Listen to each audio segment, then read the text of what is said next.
చాణక్యుడి హెచ్చరిక. ఇలాంటి స్నేహితులతో మీ జీవితం తలకిందులే. ఆచార్య చాణక్యుడు స్నేహితుల విషయంలో చాలా విలువైన సూచనలు చేశారు. మనం ఎవరితో స్నేహం చేస్తున్నామో మనం తెలుసుకోవాలి. లేకపోతే ఒకరోజు ఈ స్నేహం కారణంగా మీరు పెద్ద ఇబ్బందుల్లో పడతారు. వారితో ఎప్పుడూ స్నేహం చేయకూడని కొందరు వ్యక్తులు ప్రపంచంలో ఉన్నారు. వారి గురించి తెలుసుకుందాం. ఆచార్య చాణక్యుడు. ఈ పేరు తెలియని వారుండరు. ఆయన అనేక మానవ సమస్యలకు పరిష్కారం చూపారు. భారత ఆర్థిక శాస్త్ర, నీతిశాస్త్ర పితామహుడిగా పేరొందిన చాణక్యుడు మనిషి ప్రవర్తనకు సంబంధించి విలువైన సూచనలు చేశారు.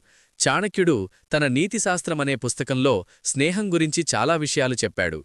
ఈ ప్రపంచంలో అత్యంత అందమైన సంబంధం ఏదైనా ఉంటే ఆ సంబంధం స్నేహ సంబంధమని చాణక్యుడు చెప్పాడు.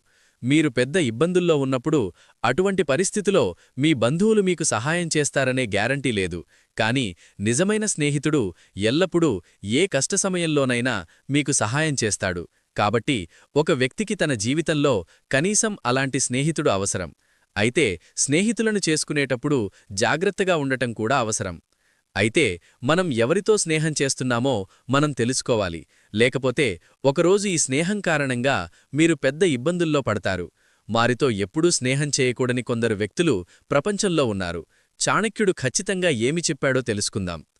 వ్యసనపరులు. చాణక్యుడు వ్యసనపరులకు వీలైనంత దూరంగా ఉండాలని చెప్పాడు. ఎందుకంటే అలాంటి వ్యక్తులు మీకు ప్రమాదకరం.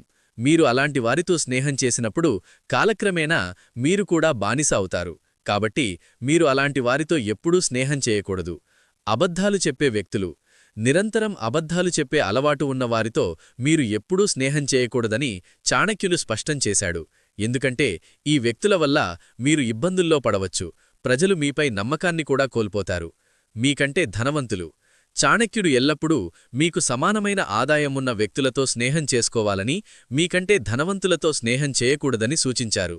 ఎందుకంటే ఇది అవమానాలకు దారితీస్తుందని హెచ్చరించారు.